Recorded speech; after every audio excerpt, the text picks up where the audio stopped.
చిన్న ప్రార్థన చేసుకుని వాక్యధ్యానం చేద్దాం. కృప కలిగిన మా కన్న తండ్రి, మహోన్నతుడైన మా దేవ, నీ నామమునకు స్తుతి, మహిమ, ఘనత, ప్రభావములు తెలియచేస్తూ ఉన్నాం. మరొక దినాన్ని మాకు అనుగ్రహించినందుకు స్తోత్రాలు.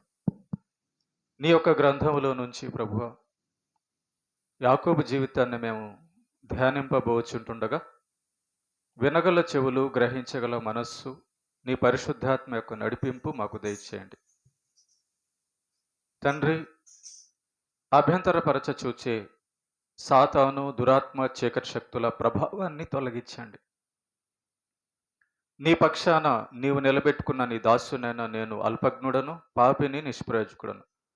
కేవలం నీ ప్రేమ చేత, నీ కృప చేత నిలబెట్టావు. మా అందరికి నేర్పించి నిన్ను మహిమపరచున్నట్లుగా దీవించమని, మా ఆత్మీయ జీవితానికి మేలు, అభివృద్ధి కలుగచేయమని క్రీస్తు యేసు పేరిట ప్రార్థిస్తున్నాం తండ్రి, ఆమెన్. ప్రేమనా దేవుని పిల్లరా, యాకోబు జీవితము 7వ భాగాన్ని ఈరోజు మనం ధ్యానింపబోచున్నాం. గత వారంలో 6 భాగాలు ధ్యానం చేయడం జరిగింది. యాకోబు జీవితం చూసారా, 7వ భాగంలోకి వచ్చింది. అంటే నీతిమంతుల విషయంలో దేవుడు ఎంత గొప్పగా ప్రణాళిక కలిగి ఉన్నాడో మనకు అర్థమవుతుంది. కనుక మందిరానికి మన హృదయమును తెచ్చుట అనేది చాలా ముఖ్యం. మన వస్తువులు కాదు దేవుడు కోరుకునేది, ఆయన మాట మనం వినడం. మన జ్ఞానము, మన మాటలు కాదు దేవుడికి కావలసింది. ఆయన మాట ప్రకారం నీతిగా మనం బ్రతకడం దేవునికి కావాలి. మన డబ్బు, మన వస్తువులు దేవుడికి ఏం ఉపయోగపడవు. దేవునికి ఉపయోగపడేదల్లా మన హృదయమే. అది సంతోషం దేవునికి. ఓకే, 7వ భాగంలో మొట్టమొదటిగా యాకోబు సంతానాన్ని మనం చూస్తాం. యాకోబుకి 12 మంది సంతానము ఉన్నారు. యాకోబు జీవితాన్ని మనం గమనిస్తే ఆదికాండము 35వ అధ్యాయంలో అతని యొక్క సంతానం మొత్తం కూడా వ్రాయబడింది. నేను వివరిస్తున్నాను, మీరు చూస్తా వెళ్ళండి.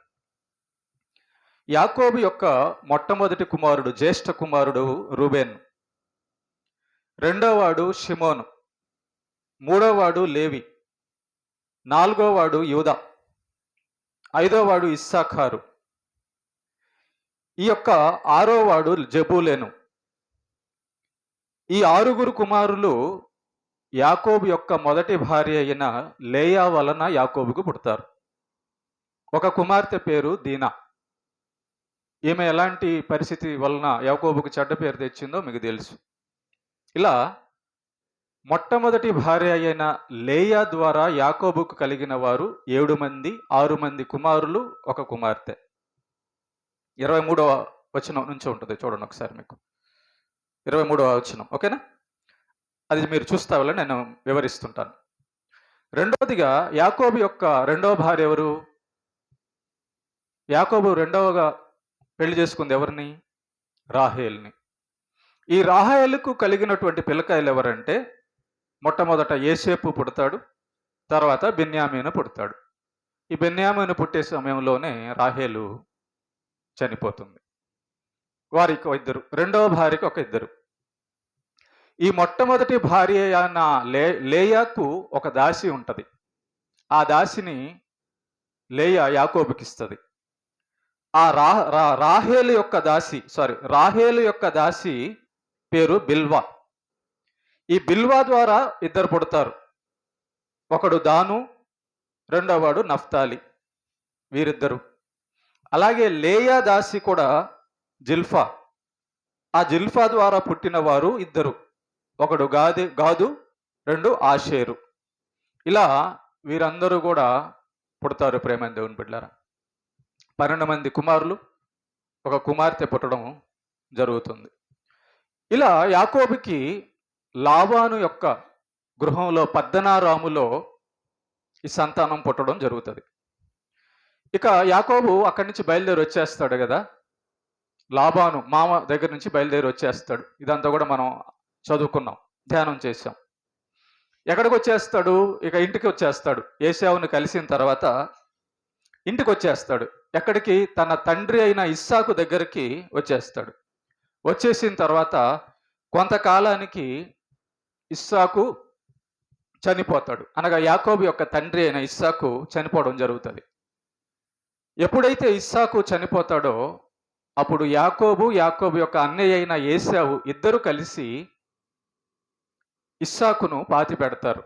ఎక్కడ పాతి పెడతారంటే, అబ్రహాము శారా ఎక్కడైతే పాతి పెట్టబడ్డారో మక్బేలా అనే ఒక గుహలో ప్రాంతంలో, అక్కడే యాకోబు తన తండ్రి అయిన ఇస్సాకును పాతి పెట్టడం జరుగుతూ ఉంది. ఇస్సాకు మొత్తం బతికిన కాలము 180 సంవత్సరాలు. యాకోబు యొక్క తండ్రి బతికిన దినాలు సంవత్సరాలు 180 సంవత్సరాలు బతుకుతాడు. అది 30వ అధ్యాయము 28, 29 వచనాల్లో ఉంటుంది. రైట్. ఇక యాకోబు జీవితంలో తండ్రి చనిపోయిన తర్వాత జరుగుతున్న ఘట్టాలు మనం గమనిస్తే, ఈ యొక్క ఆదికాండము 37వ అధ్యాయం 33వ వచనంలో యాకోబు రాహేలు ద్వారా వృద్ధాపమందు ఒక కుమారుణ్ణి కంటాడు. ఆ కుమారుడే యోసేపు. యాకోబు అప్పటికి ముసలితనం వచ్చేస్తుంది. ముసలితనం వచ్చినప్పుడు కన్నా కుమారుడు యోసేపు. కనుక ఈ యోసేపుని అందరికంటే కూడా ఎక్కువగా ప్రేమిస్తాడు యాకోబు. ఆ ప్రేమించడమే కాకుండా తాను ప్రేమించిన తన భార్య అయిన రాహేలుకు పుట్టినవాడు కనుక యాకోబు ఎక్కువ ప్రేమిస్తాడు. అందరికంటే చిన్నగా పుట్టినవాడు, చివర పుట్టినవాడు కనుక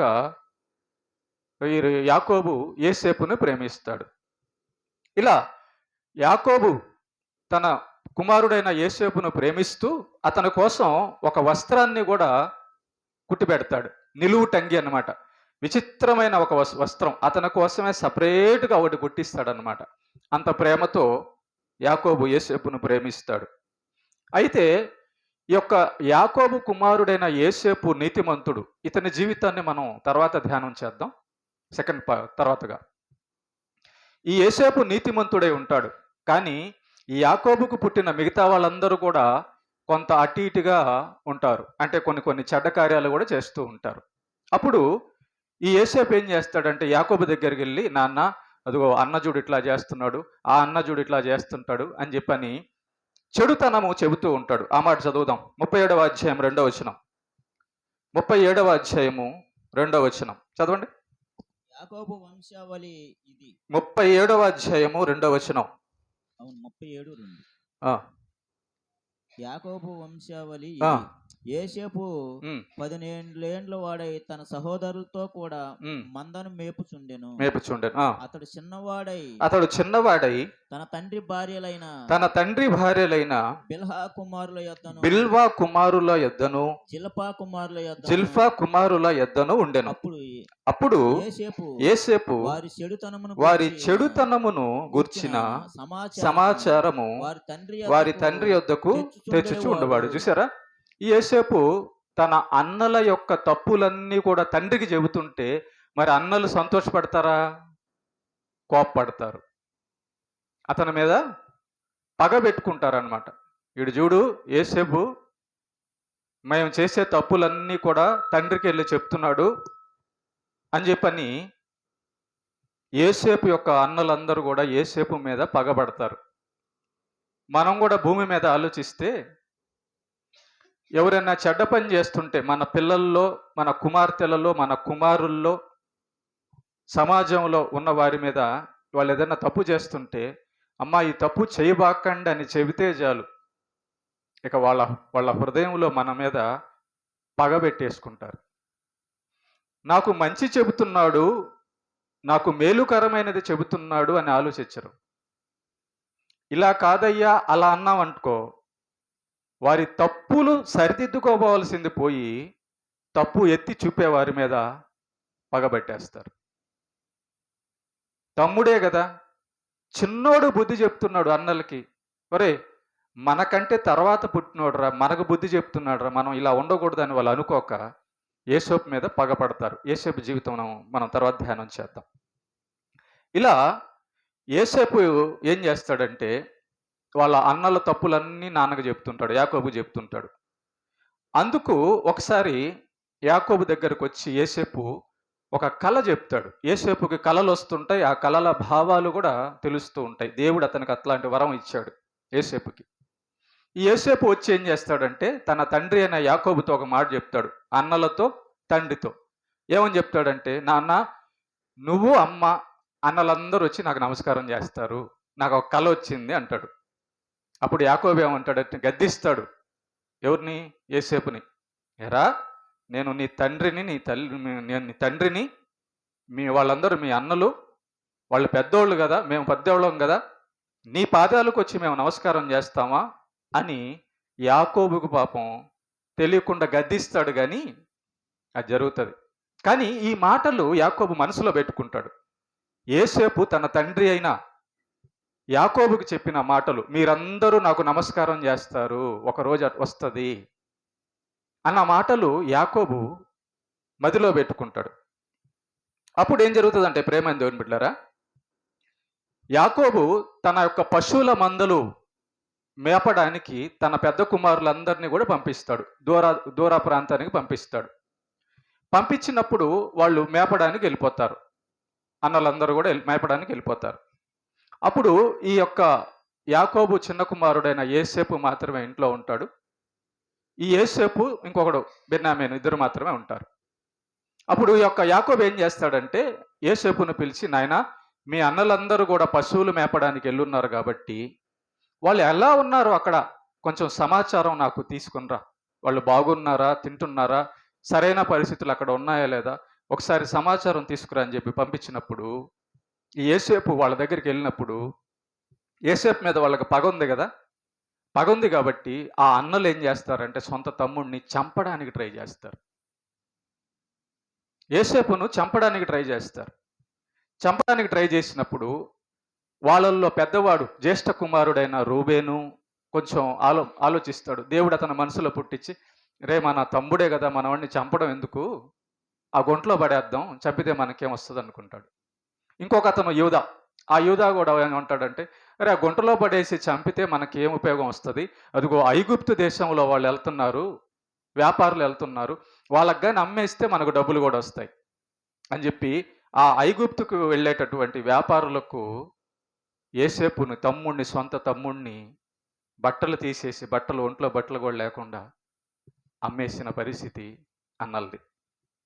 ఇక ఆ అన్నలందరూ ఇంటికి వచ్చేస్తారు. యాకోబు దగ్గరకు వచ్చేసి యాకోబుతో ఏం చెప్తారంటే, నాన్న, తండ్రి, నీ ప్రియకుమారుడు చనిపోయాడు, ఏదో దుష్టమృగం తినేసింది అతన్ని అని చెప్పి ఒక మేకపిల్లని చంపేసి ఆ మేకపిల్ల రక్తం ఆ బట్టలకి అంటించేసి యాకోబుకి అబద్ధాలు చెప్తారు.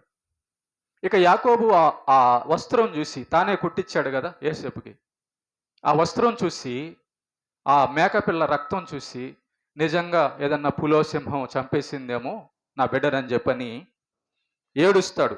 చాలా రోజులు ఈ యొక్క యాకోబు ఏడుస్తాడు. చూడండి ఆ మాట, ఆదికాండము 37వ అధ్యాయము, ఆదికాండము 37వ అధ్యాయము 35వ వచనం చూడండి ఒకసారి. 35వ వచనం. అతని కుమారులందరూ అతని కుమార్తెలందరూ అతన్ని ఓదార్చుటకు యత్నం చేసిరి, కానీ అయితే అతడు ఓదార్పు పొందనొల్లక నేను అంగలార్చుచు మృతుల లోకమునకు నా కుమారుని యొద్దకు వెళ్ళేదనని చెప్పి అతని తండ్రి అతన్ని కోసం ఏడ్చెను. చూసారా, చాలా దినాలు ఇట్లాగా యాకోబు, తండ్రి అయిన యాకోబు తన కుమారుడైన యేసేపు కోసం ఏడ్చాడు అన్నమాట. రైట్. ఇలా ఏడుస్తూ ఉన్నప్పుడు, అలా కాలం జరుగుతున్నప్పుడు, ఈ యొక్క యేసేపును తీసుకెళ్ళినటువంటి ఆ ఐగుప్తులు ఏం చేస్తారంటే ఆ యేసేపును ఒక అధికారింట్లో, ఆ దేశపు పెద్ద అధికారింట్లో పెట్టేస్తారు. అక్కడ జరిగిన పరిమాణాలు ఏంటంటే, దేవుడు యేసేపుకు తోడైనందున ఐగుప్తు రాజుకు ఒక కళ వస్తుంది. ఐగుప్తు రాజుకు ఒక కళ వస్తుంది. ఆ కళ భావం ఆ దేశంలో ఎవరు కూడా చెప్పలేకపోతారు. కానీ దేవుడు యోసేపుకు తోడై ఉన్నందువలన ఆ కళాభావము రాజైన ఫరో, ఐగుప్తు రాజైన ఫరోకి యోసేపు చెబుతాడు. ఎప్పుడైతే యోసేపు ఆ యొక్క కళాభావం రాజుకు చెప్తాడో, నీకంటే గొప్ప జ్ఞాని ఎవరున్నారు, నీవు పూజించే దేవుడి కంటే ఇంకెవరు గొప్పవారు ఉన్నారు అని యోసేపుని ఏం చేస్తాడంటే ఐగుప్తు రాజ్యం మొత్తానికి ముఖ్యుడిగా చేసేస్తాడు అన్నట్టు, ముఖ్య అధికారి.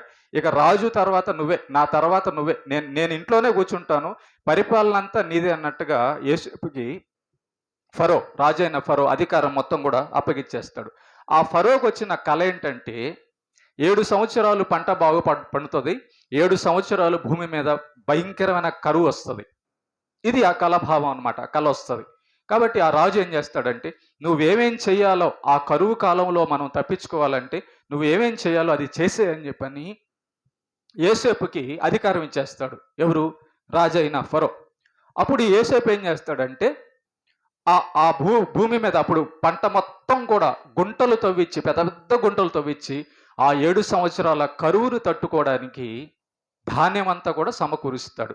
ఇది మొన్న ఇటీవల ఒక వారం క్రితం కూడా యోసేపు తవ్వించిన ఆ బావిలు ధాన్యం పెట్టడం కోసం యోసేపు తవ్వించిన ఆ బావిలు కూడా బయటపడ్డాయి. బైబిల్ ఎంత నిజమైందో చరిత్ర గ్రంథము చూడండి.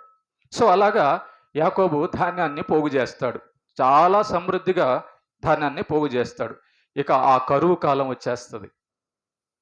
దేవుడు చెప్పినటువంటి ఆ కరువు కాలం వచ్చినప్పుడు ప్రేమ దేవుని బిడ్డలారా, ఐగుప్తు తప్ప ఐగుప్తు చుట్టుపక్కల ఉన్న దేశాలన్నిటికీ కూడా భయంకరమైన ఆహార కొరత ఏర్పడుతుంది. వాళ్ళకి తెలియదు కదా ఇలా కరువు వస్తుందని. కాబట్టి ఆహార కొరత ఏర్పడినప్పుడు చుట్టుపక్కల జనాలందరూ కూడా ఐగుప్తుకు వచ్చి ధాన్యాన్ని కొనుగోలు చేస్తూ ఉంటారు. చూడండి ఆ మాట 41వ అధ్యాయం 57వ వచనం. 41వ అధ్యాయము 57వ వచనం చదవండి. మరియు ఆ కరువు ప్రతి దేశమందు భారమైనందున సమస్త దేశస్థులు యోసేపు నొద్ద ధాన్యము కొనుటకు ఐగుప్తునకు వచ్చిరి. చూసారా, చుట్టుపక్కల దేశాల మొత్తం కూడా యోసేపు దగ్గరకు వస్తారంట కొనడానికి, ధాన్యం కొనడానికి. అంటే ఈ యొక్క ధాన్యము అంతా కూడా యోసేపు ఉన్న చోట్లో ఎంత ఉంటుందో ఒకసారి ఆలోచించండి. చుట్టుపక్కల దేశాల మొత్తం కూడా వచ్చి ఐగుప్తులో ధాన్యం ఉందని తెలుసుకొని కొంటూ ఉంటారు. మరి యాకోబు నివసించేటటువంటి ఆ యొక్క ప్రాంతంలో కూడా కరువు వచ్చేస్తుంది.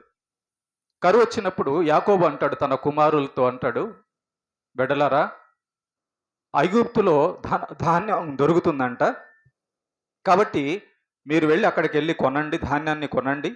మీరు ధాన్యం కానీ తీసుకోకరాకపోతే, మీకు అర్థం కావడం చెప్తున్నా, బియ్యం కానీ తీసుకురాకపోతే మనం ఆకలితో చనిపోతాం. కాబట్టి ఇదిగో ఈ డబ్బులు తీసుకెళ్ళి ధాన్యం కొనండి అని చెప్పని తన కుమారులను పంపిస్తాడు.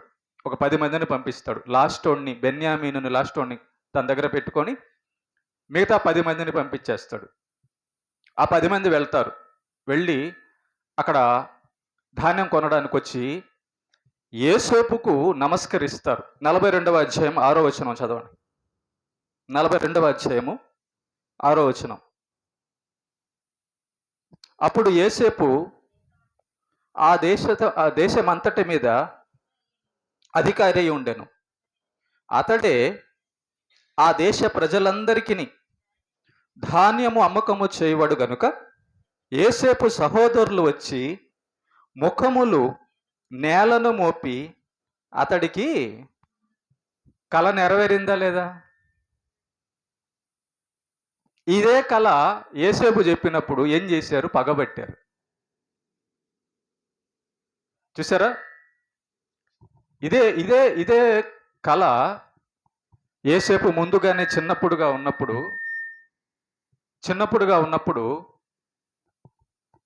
పగబట్టారు. రైట్. ధాన్యం కోసం వెళ్ళి యోసేపుకు నమస్కారం చేస్తారు అన్నలందరూ కూడా. ఈ నమస్కారం చేసేటప్పుడు యోసేపు వాళ్ళని గుర్తుపడతాడు. వీళ్ళందరూ మా అన్నలే కదా అని గుర్తుపడతాడు. గుర్తుపట్టి తర్వాత వీళ్ళందరినీ కూడా ఎలాగైనా సరే ఐగుప్తులోనికి తీసుకురావాలా, అక్కడ ఉంటే చనిపోతారు, వీళ్ళందరూ నా అన్నలే, నా తండ్రి ఉన్నాడు ఇంటికాడ, నా తమ్ముడు కూడా ఉన్నాడు బెన్యామీను, వీళ్ళందరూ కూడా చనిపోతారు ఆహారం లేక అక్కడ ఉంటే అని కొన్ని ప్లాన్స్ చేసి ఆ కుటుంబం మొత్తాన్ని కూడా, యాకోబు కుటుంబం మొత్తాన్ని కూడా ఐగుప్తు తేడానికి, తన వద్దన ఉన్నటువంటి ఐగుప్తు రాజు వద్దకు తేడానికి యోసేపు ప్లాన్ చేస్తాడు. అప్పుడు ఈ అన్నలందరూ కూడా తిరిగి వెళ్ళేసి యాకోబు దగ్గరికి వెళ్ళి యాకోబుతో చెప్తారు, నాన్న తమ్ముడు బతికే ఉన్నాడు, యోసేపు ఐగుప్తుకి రాజులాగా ఉన్నాడు, అతడే ధాన్యం అంతా కూడా అన్ని దేశాలకు అమ్ముతున్నాడు అని చెప్పినప్పుడు యాకోబు నమ్మడు. మళ్ళా అబద్ధం చెప్తున్నారేమో మీరు అని అనుకుంటాడు. కానీ ఈ యొక్క యోసేపు ఏం చేస్తాడంటే కొన్ని బండ్లు పంపిస్తాడు వాళ్ళ నాన్నని తీసుకురావడానికి. అన్నలారా వెళ్ళి నాన్నని తీసుకురండి అని బండ్లు పంపిస్తాడు అనమాట. ఆహారాన్ని, వస్త్రాలను, ధనాన్ని, బండ్లను పంపిస్తాడు. ఆ బండ్లన్నీ చూసినప్పుడు యాకోబుకి నమ్మకం పుడుతుంది. అవునా, ఈ బండ్లన్నీ నా కుమారుడైన యోసేపే పంపించాడా అని చెప్పి నమ్మకం కుదిరి, సరే మనం అందరం వెళ్ళిపోదాం అని చెప్పని యాకోబుకు పుట్టిన 11 మంది కుమారులు, 12వాడు యోసేపు ఐగుప్తులో ఉన్నాడు, దినా ఉంది. వీళ్ళే కాకుండా ఆ యాకోబుకు పుట్టినటువంటి ఆ కుమారులకు పెళ్ళైపోతుంది. వాళ్ళకు పుట్టిన వాళ్ళు, మనవలు, మనవరాళ్ళు, పశువులు, సంతానం మొత్తం కూడా అంతటినీ తీసుకొని యోసేపు దగ్గరికి ఐగుప్తుకి బయలుదేరాలని ప్రయాణము మొదలు పెడతాడు. ప్రయాణం మొదలుపెట్టినప్పుడు ప్రేమైన దేవుని బిడ్డలారా ఏం జరుగుతుందో చూడండి. 46వ అధ్యాయము 1-2 వచనాలు చదవండి. 46వ అధ్యాయము 1-2 వచనాలు. అప్పుడు ఇశ్రాయేలు తనకు కలిగిందంతయు తీసుకొని ప్రయాణమై బేర్షేబాకు వచ్చి తన తండ్రి అయిన ఇస్సాకు దేవునికి బలి అర్పించెను. చూసారా ఏం చేశాడంట యాకోబు? తన తండ్రి అయిన దేవునికి బలి అర్పించెను అని మనం ఇక్కడ చూస్తున్నాం. ప్రేమైన దేవుని బిడ్డలారా గుర్తుపెట్టుకోండి, నేను చాలాసార్లు ఈ యొక్క యాకోబు జీవితాన్ని విషయంలో ధ్యానం చేస్తూ, ఇస్సాకు జీవితంలో ధ్యానం చేస్తూ, అబ్రహాము జీవితంలో ధ్యానం చేస్తూ చెప్పుకున్నాం. ఏదైనా ఒక పని చేసేటప్పుడు మనం సంప్రదించవలసింది ఎవరిని అంటే దేవుణ్ణి.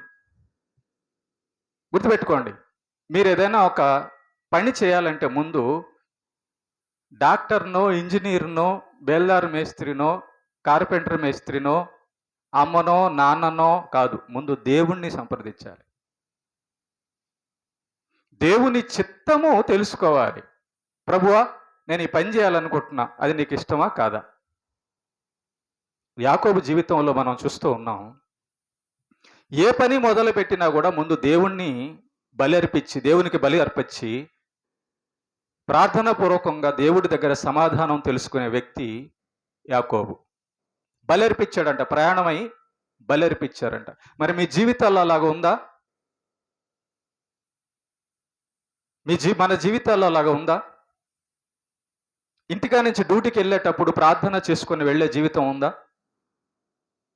ప్రభువా, నేను పనికి వెళ్తున్నాను, నన్ను కాపాడు. డ్యూటీకా నుంచి ఇంటికి వచ్చినప్పుడు ప్రభువా, నన్ను క్షేమంగా తీసుకొచ్చావు, ప్రార్థన ఉందా? పొద్దునే లెగవంగానే ప్రభువా, నన్ను లేపావు, ప్రార్థన ఉందా? దేవుడిచ్చినటువంటి వాక్యాన్ని చదివే పరిస్థితి ఉందా? ముందు దేవుణ్ణి సంప్రదించాలి. దేవుడి అనుమతి ఉండాలి. దేవుడి యొక్క నడిపింపు, తోడు మనకు ఉండాలి. మనం ఎక్కడ దెబ్బతింటున్నామంటే సొంత జ్ఞానం. యాకోబులాగా కాదు, ఆలోచన వస్తే వెళ్ళిపోవడమే, దెబ్బతింటాం. కాపాడు. ఆయన అనుమతి ఉంటే, ఆయన ఆజ్ఞ ఉంటే ఆయన కాపాడుతాడు.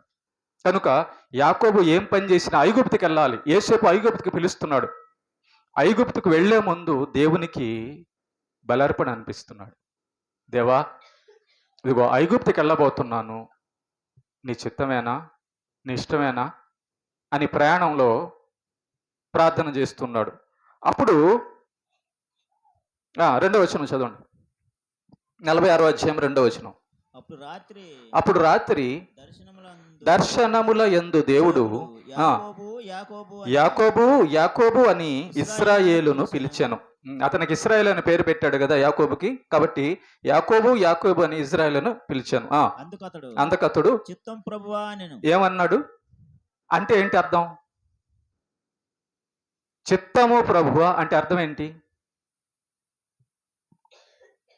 అదే యాకోబు జీవితంలో మనం నేర్చుకోవాల్సిన పాఠం ఏంటో తెలుసా? చిత్తము ప్రభువా అంటే నువ్వు ఏం చెప్పబోతున్నావో దాన్ని నేను చేసేవాడుగా ఉన్నాను ప్రభువా చెప్పు. నీ చిత్తం ప్రభువా. నువ్వు ఎటు వెళ్ళమంటావా వద్దంటావా? అదనమాట. కాబట్టి యాకోబు జీవితంలో దేవుని యొక్క మాటకు విలువ ఉంది కనుక యాకోబుతో దేవుడు మాట్లాడుతున్నాడు. యాకోబుతో దేవుడు మాట్లాడి మార్గమును సరళం చేస్తున్నాడు, యాకోబు మార్గమును. కారణం ఏంటి? యాకోబు దేవుని మాట వినేవాడుగా ఉన్నాడు కనుక మాట్లాడేవాడుగా ఉన్నాడు దేవుడు. మన జీవితంలో వచ్చే ఆలోచనలన్నీ దేవుడిచ్చినవేనా? దేవుడు ఇచ్చినవే అయితే ఎందుకు దెబ్బతింటాం? మనం చేసే పనులన్నీ, మనం మాట్లాడే మాటలన్నీ, మన ఆలోచనలన్నీ దేవుడిచ్చినవేనా? దేవుడిచ్చినవి అయితే మంచిగా ఉంటాయి కదా. ఇది ఎరిగిన యాకోబు దేవుని యొక్క జ్ఞానము, దేవుని యొక్క మాట, దేవుని యొక్క ఆలోచన లేకుండా, ఆయన చిత్తము లేకుండా ఏ పని కూడా చెయ్యడు. కనుక చిత్తము ప్రభువా అంటున్నాడు. మనకు కూడా ఒక గ్రంథం ఉంది, అందరికీ ఉన్న గ్రంథమే, పరిశుద్ధ గ్రంథం. ఎవరి మాటలు అవి? దేవుని మాటలు. అది దేవుని మాటలే అన్న భయం మనకుందా? అవి దేవుని మాటలే అన్న నమ్మకం మనకుందా? ఆ మాటల ప్రకారం నేను బతికితే, చేస్తే నా జీవితం బాగుంటుందని కానీ అనుకుంటే ఇలా ఎందుకు ఉంటుంది మన జీవితం? కానీ యాకోబు జీవితాన్ని చూస్తే, దేవా నువ్వు ఏదైతే చెబుతావో అది నేను చేస్తే నాకు మేలయ్యా అంటున్నాడు. చూసారా? కాబట్టే యాకోబుతో దేవుడు మాట్లాడుతున్నాడు. యాకోబుకు దేవుడు తోడై ఉన్నాడు. అంటే దేవునికి తప్ప రెండో దానికి యాకోబు జీవితంలో ప్రాముఖ్యత లేదు. కనుక యాకోబు దేవుని యొక్క చిత్తానుసారుడు కనుక యాకోబు పిలిచినప్పుడల్లా దేవుడు పలుకుతున్నాడు. మనం ఎప్పుడు పిలుస్తాం దేవుణ్ణి? మందు తాగి, బీడీ తాగి, ఊపిరితిత్తులంతా పాడైపోయిన తర్వాత, దేవా నువ్వు ఉంటే నన్ను కాపాడవా అంటాం. సమస్యల్లో పడి, చిక్కుల్లో పడి, ఇష్టానుసారంగా బతికి, ఇష్టానుసారంగా దెబ్బలు తిని సాతాను చేతిలో పడిపోయి తర్వాత మనం అడుగుతాం. అది కూడా ఎట్లాగా? విరిగి నలిగిన హృదయం కాదు, ఆర్డర్ అన్నమాట. నేను ఇప్పుడు తాగి ఇచ్చేసి నా ఆరోగ్యం పాడు చేసుకున్నా, నువ్వు వెంటనే స్వస్థపరచాలి, ఆర్డర్ అన్నమాట. మనం ఏదో ఆయనకి పెద్దలాగా, మనం పెద్ద జ్ఞానుల్లాగా, పెద్ద బలవంతుల్లాగా దేవుడికి ఆర్డర్ వేస్తుంటాం. అలా చేయకూడదు అని యాకోబు జీవితంలో మనం నేర్చుకుంటున్నాం. Okay, right. దేవుడు యాకోబుతో మాట్లాడుతున్నాడు. ఏమని మాట్లాడుతున్నాడు నాయన? చదవండి 3వ వచనం. ఆయన నేనే దేవుడని నీతో మాట్లాడాడు దేవుడు. ఇక్కడ కూర్చున్న వాళ్ళతో నేను మాట్లాడుతున్నాను. నేను తప్ప వేరొక దేవుడు లేడు అని దేవుడు నీతో మాట్లాడి ఉంటే, ఆ స్వరం నీవు వినగలిగి ఉంటే, ఆ రోజు నుంచి నువ్వు ఏం చేస్తావంటే, యెహోవా తప్ప, యేసు ప్రభు తప్ప నాకు వేరే దేవుడు లేడని బతుకుతావు. అంతే కదా? మీ ఆయన వచ్చి పెళ్ళయిన తర్వాత నేనే మీ ఆయన అన్నాడు. ఒక్కడే ఆయన కదా, అంతేనా? అంతేనా కదమ్మా? ఇంకేమైనా ఉంటారా? ఉండరు. కనుక దేవుడు నీతో మాట్లాడిన తర్వాత నీకు అర్థం అవ్వాల్సింది ఏంటంటే, ఆ ఒక్క దేవుడే దేవుడని. అప్పుడు ఆయన అంటున్నాడు, నేనే నీ దేవుడను, నీ తండ్రి దేవుడను అనగా ఇస్సాకు దేవుడను, ఐగుప్తునకు వెళ్ళుటకు భయపడకుము, అక్కడ నిన్ను గొప్ప జనముగా చేసేదను. చూసావా? యాకోబు యొక్క ఆలోచనలన్నీ కూడా దేవుడి మీద పెట్టి, దేవుడి దగ్గర వచ్చి ప్రభువా, దేవుడి దగ్గర పెడుతున్నాడు. నేను ఐగుప్తుకి వెళ్తున్నాను అయ్యా, నా బిడ్డ యోసేపు రమ్మన్నాడు, ఆ, నా బిడ్డే కదా రమ్మంది వెళ్ళిపోతున్నాను అనలా. నా బిడ్డ అయినా ఎవరైనా ముందు నీ నీ కింద ఎవరైనా కూడా, నీ తర్వాత ఎవరైనా. కాబట్టి నువ్వేం చెప్తావు చెప్పు. మనలో చాలామంది బిడ్డల కోసం మందిరానికి మానేస్తాం. మనలో చాలామంది బిడ్డల కోసం తప్పుదోవలు తొక్కుతాం. మనలో చాలామంది బిడ్డల కోసం దేవుణ్ణి విడిచిపెడతాం. యాకోబు జీవితంలో దేవుడి కంటే బిడ్డలు ఎక్కువ కాదు. నీతిమంతుడే యోసేపు, ప్రేమించిన వాడే యోసేపు, కానీ దేవుడి కంటే ఎక్కువ కాదు. దేవుడి దగ్గర సంప్రదింపులు చేస్తున్నాడు యాకోబు. ఈ యొక్క అనుభవాలన్నీ మనకు అవసరం, నేర్చుకోవాలి మనం. అప్పుడు దేవుడు యాకోబుతో మాట్లాడుతూ ఉన్నాడు, ఐగుప్తునకు వెళ్ళడానికి భయపడబాక, అక్కడ నిన్ను గొప్ప జనముగా చేసేదను. 4వ వచనం. నేను ఐగుప్తునకు నీతో కూడా వచ్చేదను. బా, ఏం మాట చూసారా? దేవుడు ఏమంటున్నాడు యాకోబుతో? నేను ఐగుప్తునకు నీతో కూడా వస్తాను. దేవుడు మనతో వస్తే ఇంకేం కష్టం ఉంటుంది, ఏం ప్రమాదం ఉంటుందండి. యాకోబుతో దేవుడు నడవడానికి, రావడానికి ఇష్టపడుతున్నాడట. యాకోబు ఎక్కడికి వెళ్తున్నాడమ్మా? మందు షాప్గా? సినిమాకా? యాకోబు ఎక్కడికి వెళ్తున్నాడు? దేవుడికి ఇష్టం లేని చోట్లకా? కాబట్టి దేవుడి చిత్తం జరిగించడానికి ప్రిపేర్ అయినటువంటి యాకోబు జీవితంలో దేవుడు అంటున్న మాట, నువ్వు ఎక్కడికి వెళ్తే అక్కడ నేను వచ్చి ఉంటా కాపాడడానికి. మన జీవితంలో దేవుడు మాట ప్రకారం బ్రతకడం అనేది దేవుని తోడును మనకు తీసుకొస్తుంది. నీతి, పరిశుద్ధత, విశ్వాసము, భయభక్తులు. ఏదో దేవుడు ఇచ్చేశాడు కదా జీవితం అని దేవుడిని పక్కన పెట్టేసేసి మన ఇష్టానుసారంగా బతికితే ఆ జీవితం ఒడిదుడుకులుగా అట్లా ముగిసిపోద్ది. దేవునికి మహిమేది. Okay, right. నేను నీతో కూడా వచ్చేదను. అంతేకాదు, నేను నిశ్చయముగా నిన్ను తిరిగి తీసుకొచ్చేదను. చూసావా ఎలాంటి మాటలు ఇస్తున్నాడో, వాగ్దానం ఇస్తున్నాడో. నిన్ను అక్కడికి తీసుకెళ్లడమే కాదు, అక్కడి నుంచి క్షేమంగా కూడా తిరిగి తీసుకొస్తాను.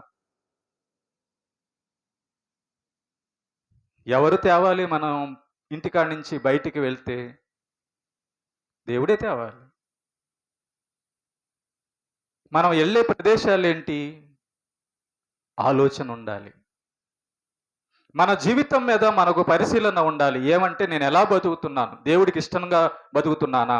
దేవుడి చిత్తాన్ని బట్టి బతుకుతున్నానా? ప్రార్థన జీవితం కలిగి ఉందా? వాక్యాన్ని జీవితం కలిగి ఉందా? పరిశీలించుకున్న జీవితం కలిగి ఉండాలి. యాకోబు జీవితాన్ని మనం పరిశీలించినప్పుడు తన జీవితంలో దేవుని యొక్క పాత్ర ఉందో లేదో చూపిస్తున్నాడు. యాకోబు జీవితంలో మనకి దేవుడి పాత్ర కనబడుతుంది. యాకోబు జీవితంలో యాకోబు దేవునికి విలువివ్వడం కనబడుతుంది. యాకోబు జీవితంలో దేవుని మాటకు విరుద్ధంగా వెళ్తున్నట్టు మనకు కనబడడం లేదు. మనకు కూడా యాకోబుకే నోరుందా? మనకు కూడా నోరుందమ్మా. మనకు కూడా నోరుంది. కానీ మనం ఎలా మాట్లాడుతుంటాం? యాకోబు కంటే గొప్పగా మేము అన్నట్టుగా మాట్లాడుతుంటాం. యాకోబుకు నోరు, కాళ్ళు, చేతులు అన్నీ ఉన్నాయమ్మా. కానీ యాకోబు దాసుళ్లాగా దేవుడి దగ్గర, ప్రభువా నువ్వేం చెప్తావు అది చేస్తాను అంటున్నాడు. కాబట్టి యాకోబుకి దేవుడు తోడై ఉండి అక్కడి నుంచి తిరిగి నడిపిస్తాను అంటున్నాడు. తీసుకొని వచ్చేదను. ఏసేపు నీ కన్నుల మీద తన చెయ్యి ఉంచునని సెలవీయగా యాకోబు లేచి బెర్షా నుండి అక్కడి నుంచి ప్రయాణం అవుతాడు. చూడండి, ఎక్కడికి? ఐగుప్తుకి ప్రయాణం అవుతాడు. ఐగుప్తుకి ప్రయాణమైనప్పుడు ఈ యొక్క తన తండ్రి అయిన యాకోబు వస్తున్నాడని చెప్పని కుమారుడైన యోసేపు విని యాకోబుని ఎదుర్కోవడానికి యోసేపు ముందుగానే వెళ్తాడు. ఒక చోటికి ముందుగా, ఐగుప్తుకి రాకముందే యోసేపే బయలుదేరి వెళ్ళిపోతాడు తన తండ్రిని తీసుకొని రావడానికి ఐగుప్తులోనికి. వెళ్ళంగానే ఈ యొక్క యాకోబు తన కుమారుడైన యోసేపును చూసి చిన్నప్పుడు ఎప్పుడో 17 సంవత్సరాల టైంలోనే ఎప్పుడో పోగొట్టుకున్న ఆ యొక్క కుమారుణ్ణి మళ్ళా చాలా సంవత్సరాల తర్వాత చూస్తాడు యాకోబు. కనుక ఆ యోసేపు మీద యాకోబు పడి తన మెడ మీద పడి ముద్దులు పెట్టుకొని కౌగులించుకొని, నా కుమారుడా, ఇన్ని సంవత్సరాలు నువ్వు బతికే ఉన్నావా? నేను చనిపోయాను అనుకున్నానయ్యా. దేవుడు నా కోసం నీ కోసం మనల్ని కలిపాడని చెప్పని దేవుణ్ణి స్తుతిస్తాడు యాకోబు. అప్పుడు ఈ యొక్క యోసేపు ఏం చేస్తాడంటే తన తండ్రి అయిన యాకోబును ఫరో దగ్గరికి తీసుకెళ్తాడు. ఆ దేశపు రాజు దగ్గరికి తీసుకెళ్తాడు. తీసుకెళ్ళి ఇదిగో ఇతనే నా తండ్రి అని చెప్పినప్పుడు ఆ ఫరో రాజు అతన్ని అడుగుతాడు. ఏమని అడుగుతాడంటే, మీరేం పనులు చేస్తున్నారు, నీ వయసు ఎంత అని చెప్పి అడగడం జరుగుతుంది. అప్పుడు ఆ యొక్క యాకోబు చెప్తాడనమాట. అతనికి చెప్తాడు, రాజుని దీవించి, ఇదిగో నా వయసు ఇంత, నేను ఈ విధంగా బతికాను అని చెప్పి రాజుతో చెప్పడం జరుగుతుంది. చెప్పిన తర్వాత ప్రేమైన దేవుని బిడ్డలారా, ఆ ఫరో రాజు యోసేపుతో ఏమంటాడంటే, యోసేపు, నీ తండ్రి నీ కుటుంబీకులందరినీ కూడా ఇదిగో ఒక మంచి స్థలంలో పెట్టు. ఈ దేశంలోనే వాళ్ళు ఉంటారు. ఈ దేశంలోనే వాళ్ళకి కావలసిందంతా కూడా ఏర్పాటు చేయి. నీ యొక్క తండ్రి నీ యొక్క అన్నలకు అందరికీ కూడా మంచి స్థితిని ఏర్పాటు చెయ్యి అని చెప్పని అతడు ఫరో రాజు యాకోబుకి ఆజ్ఞ ఇస్తాడన్నమాట. కాబట్టి ఆ మాట చూద్దాం. 47వ అధ్యాయము 7 నుంచి 16 వరకు 47వ అధ్యాయంలో చూస్తే ఆ ప్రదేశాలు మనకు కనబడతాయి ఆ విషయాలు. మరియు యోసేపు తన తండ్రి అయిన యాకోబును లోపలికి తీసుకుని వచ్చి ఫరో పక్షమందు అతన్ని ఉంచగా. చాలు, తర్వాత ఈ వచనం చదవండి. 8వ వచనం. 7 నుంచి చదవనా? 7 నుంచి.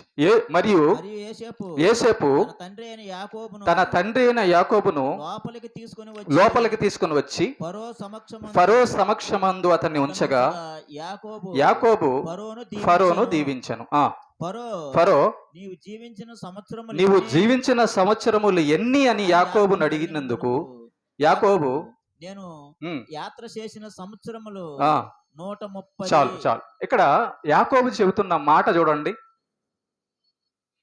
ఫరో యాకోబుని అడిగాడు, నువ్వు జీవించిన సంవత్సరములు ఎన్ని అన్నప్పుడు నేను 130 సంవత్సరాలు అని చెబితే సరిపోయేది. కానీ యాకోబు చెబుతున్న మాట చాలా విచిత్రంగా ఉంది. ఏమంటున్నాడు అక్కడ? నేను యాత్ర అంటే ఏంటమ్మా? యాత్ర అంటే ఏంటి? ప్రయాణం. ఈ యొక్క జీవిత కాలం అనేది, ఈ యొక్క ఆయుష్ కాలం అనేది ప్రయాణం.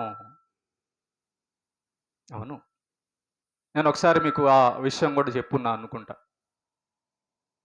యాత్ర.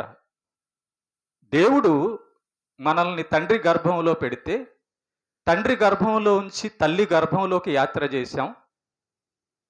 తల్లి గర్భంలో 9 నెలలు 10 నెలలు ఉండి బయటికి యాత్ర చేశాం. అక్కడి నుంచి ఇదిగో ఈ వయసులోకి మనం యాత్ర చేస్తున్నాం. ప్రయాణం ఇది. మీరందరూ తల్లి గర్భంలో ఉన్నట్టే ఉన్నారా ఈరోజు? లేరు, యాత్ర చేస్తున్నారు. ప్రయాణం. చివరికి దేవుడిచ్చిన కాలం ముగిసిపోద్ది. అప్పుడు ఇంకొక లోకానికి యాత్ర చేస్తారు. దేవుడు చెప్పినట్లుగా బతికితే యాకోబులాగా పరదేశికి, పాపంతో దేవుడు చెప్పినట్లుగా కాకుండా సాతాను చెప్పినట్లుగా ఇష్టానుసారంగా బతికితే నరకానికి యాత్ర చేస్తారు. ఇది యాత్ర జీవితం. అర్థమైందా మీకు? యాకోబు చెబుతున్న మాటలు పట్టుకుందాం. యాత్ర ఇది. నిన్నటికి జూన్ నెల 26వ తేదీన మన సంఘంలోనే ఉన్నటువంటి హెప్సిబమ్మ యాత్ర చేసింది. యాత్ర ముగిచ్చింది, తన ప్రయాణాన్ని ముగిచ్చింది, పరదేశికి వెళ్ళిపోయింది. అలాగే కరుణమ్మ కూడా మన సంఘంలోంచే. యాకోబు ఈ జీవితాన్ని ఒక యాత్రగా చెప్తున్నాడు. నువ్వేమనుకుంటున్నావు? యాత్రనా ఎంజాయా? యాత్ర. కనుక మనం యాత్ర అనే మాట వాడుతున్నాడంటే యాకోబుకి ఏం తెలిసి ఉండాలి? పరలోకం నరకం రెండు తెలిసి ఉండాలి. అంతే కదా? నేను ప్రయాణమైపోతున్నానంటే వెళ్ళాల్సిన చోటు తెలిసి ఉంటుందా లేదా? తెలిసి ఉంటుందా? తెలిసి ఉంటుంది. కాబట్టి నేను యాత్రికుడను అంటున్నాడు యాకోబు. మనకు పాఠం నేర్పిస్తున్నాడు. పాఠం. మా అమ్మ, మా నాన్న, మా అక్క, మా తమ్ముడు, మా చెల్లి, నా డబ్బు, నా పిల్లలు, నా ఉద్యోగం అని అక్కడే పట్టుకోవాక. నువ్వు యాత్రికుడవు. You are a traveller. దేవుడు పిలిచిన రోజున వెళ్ళే యాత్రికుడవు. నాది అనుకొని దాన్ని పట్టుకున్నావు అనుకో, అక్కడే ఉండవు. దేవుడు కాలు పట్టుకున్నావు అనుకో, దేవుడి దగ్గరే ఉంటావు. అక్కడి నుంచి ఇంకెక్కడికి యాత్ర ఉండదు. పరలోకం వెళ్ళిన తర్వాత దేవుడి దగ్గరికి, దేవుడి సన్నిధికి వెళ్ళిన తర్వాత అక్కడి నుంచి ఇంకెక్కడికి యాత్రలు ఏమి ఉండవు. అక్కడి నుంచి నరకానికి వెళ్ళరు. ఇక్కడి నుంచే ఇదే యాత్ర జీవితం. ఇక్కడి నుంచి పరలోకమా నరకమా, యాత్ర జీవితం ఇది. కాబట్టి నీవు యాత్రికుడవని గుర్తెరిగి, ప్రయాణికుడవని గుర్తెరిగి నీ మోటాముళ్ళు సర్దుకోవాలా. ఏం మోటాముల్లి?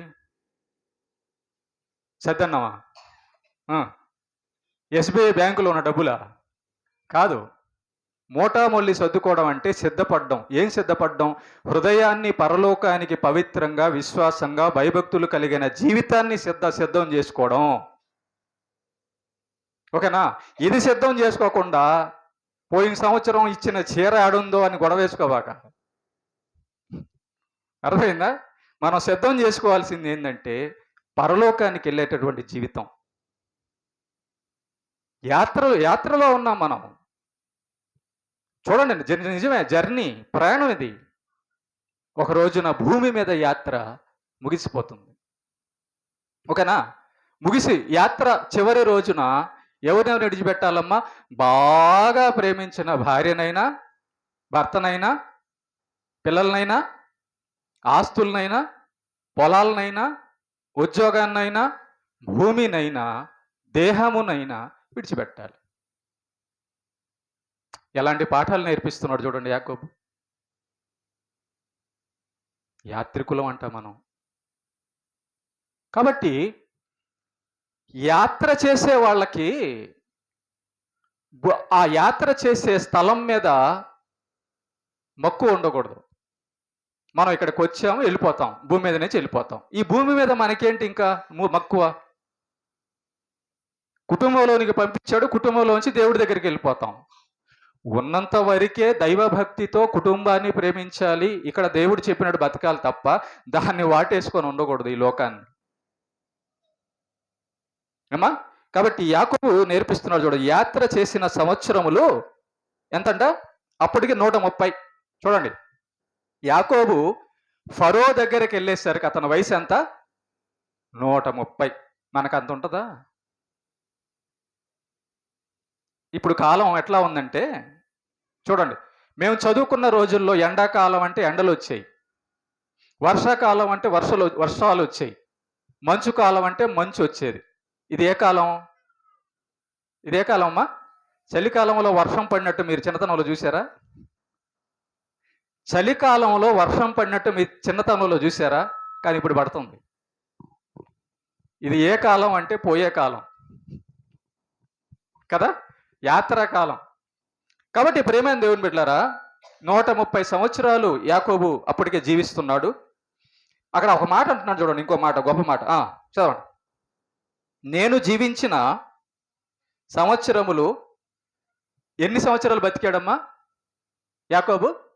అప్పటికే 130 సంవత్సరాలు. కొంచెమా ఏమా? 130 సంవత్సరాలు కొంచెమా?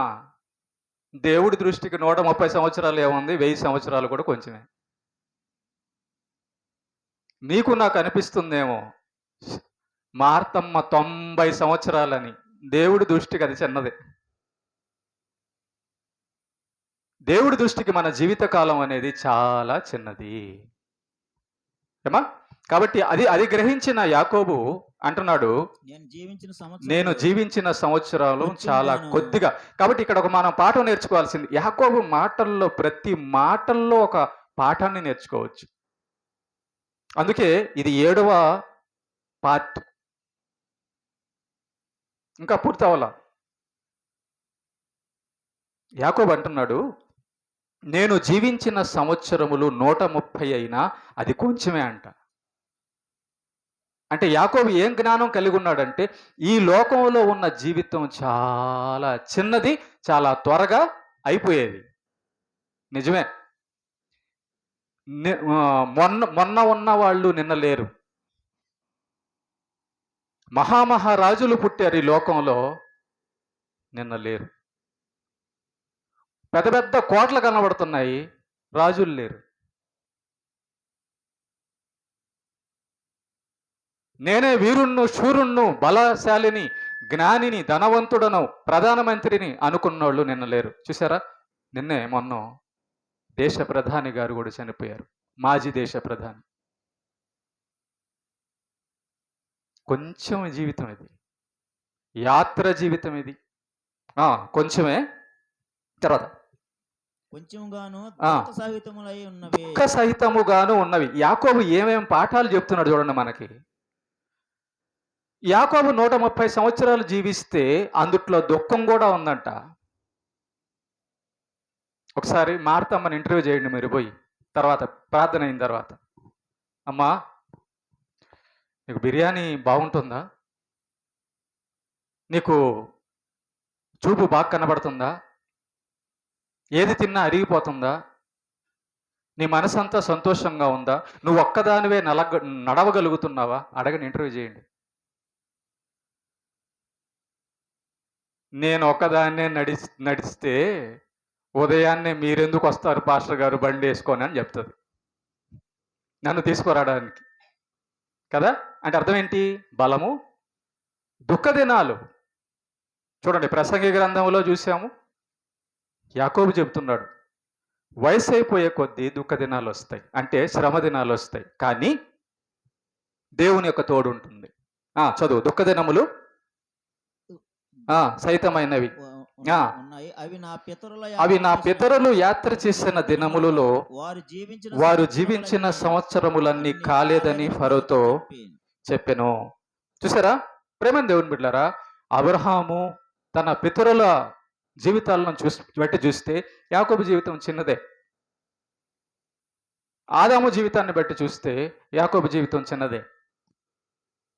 కనుక నా పితరులంత గొప్పవాడిని కాదు నేను, నా పితరులంత భక్తి కలిగిన వాడిని కాదు, నా పితరులంత సంవత్సరాలు నేను బతకలేదని యథార్థంగా చెబుతున్నటువంటి యాకోబు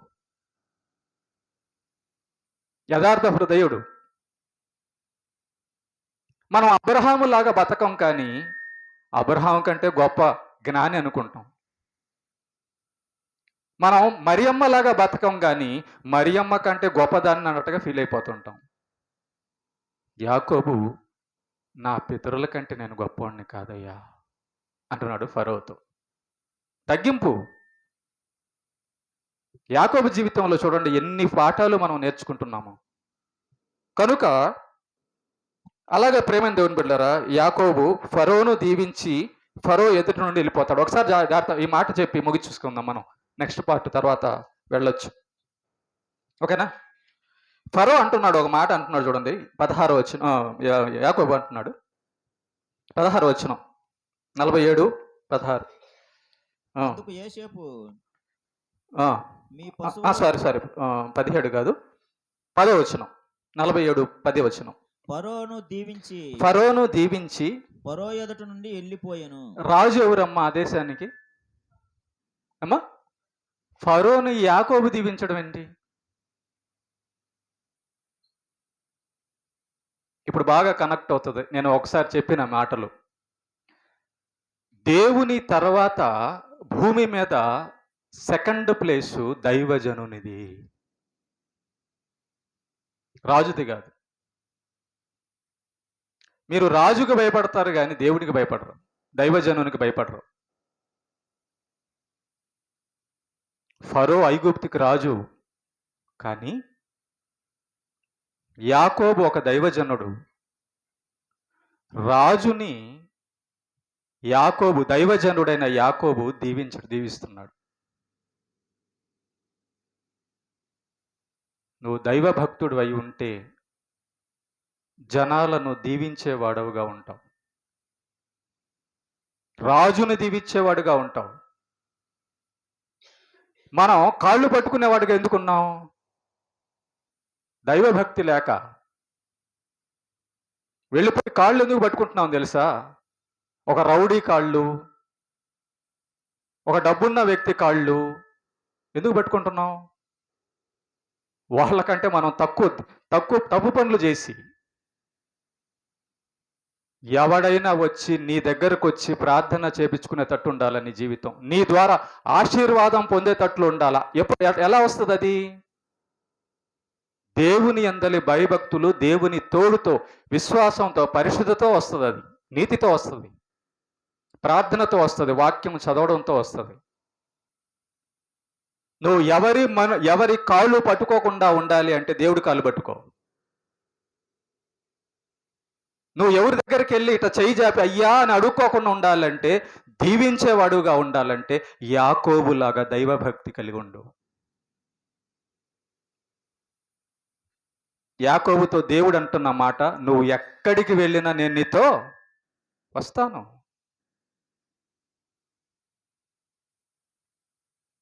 కనుక 7వ భాగంలో ఈ వచనంతో మనం ముగిద్దాం. యాకోబు జీవితంలో దేవుడు తోడై ఉన్నాడు. యాకోబు దేవుని చిత్తమును నెరవేర్చేవాడుగా ఉన్నాడు. ఎందుకు పెట్టాడు ఈ జీవితాన్ని, యాకోబు జీవితాన్ని? నేర్చుకో, నిన్ను కూడా అలా చేస్తాను, అలా ఉంటే అలా చేస్తాను. రాజైనా డోంట్ కేర్, నువ్వు వెళ్ళి దీవిస్తావు, ప్రార్థన చేస్తావు, రాజుకైనా. ఎందుకంటే ఆ రాజుకి రాజు నజరేయుడైన యేసుక్రీస్తు. ఓకేనా? కాబట్టి ఆయన మనతో ఉంటే ఏది ఉన్నా లేకపోయినా ఆయన ఉంటే చాలు మనకి. ఓకేనా? దేవునికి మహిమ కలుగును గాక.